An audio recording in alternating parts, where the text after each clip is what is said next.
വൈകിട്ടത്തെ കുറച്ച് വിശേഷങ്ങളാണ്. വൈകിട്ട് നല്ല മഴയാണ്. അപ്പം വൈകിട്ട് ചായ മസ്റ്റാണല്ലോ. അപ്പം ഞാൻ വിചാരിച്ചു ഒന്നും ഇല്ലല്ലോ എന്ന് വിചാരിച്ചു ചക്ക ഇരുന്നായിരുന്നു. അത് ഞാൻ പുഴുങ്ങി കൈയോടെ പുഴുങ്ങി മുളക് ഉടച്ച് ഉണക്കമീനൊക്കെ വറുത്ത് മക്കളെ മദ്രസയിലും വിട്ടായിരുന്നു. പിന്നെ പിരിവിന് പോകുന്നതുകൊണ്ട് അങ്ങനെ പെട്ടെന്ന് അതൊക്കെ കൊടുത്തു. പക്ഷേ ആൾക്ക് അങ്ങനെ ഇങ്ങനെയുള്ള ഫുഡൊന്നും ഇഷ്ടമല്ല. പക്ഷേ ഇതങ്ങ് ഇഷ്ടപ്പെട്ടായിരുന്നു.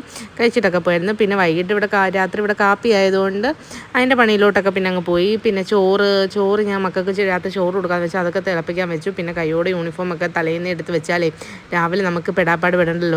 കുക്കിങ്ങിൻ്റെ ഇടയിൽ ഇതിൻ്റെ പിറകിലൊന്നും ഓടാൻ പറ്റത്തില്ലല്ലോ. അങ്ങനെ പിന്നെ ബീഫ് ഞാൻ ഫ്രൈ ചെയ്യാമെന്ന് വിചാരിച്ചു. രാത്രി കാപ്പി ആയതുകൊണ്ട് അപ്പമൊക്കെ ചുട്ട് ബീഫ് ഫ്രൈയും ചമ്മന്തിപ്പൊടിയും ഉണ്ടാക്കാമെന്ന് വിചാരിച്ചു.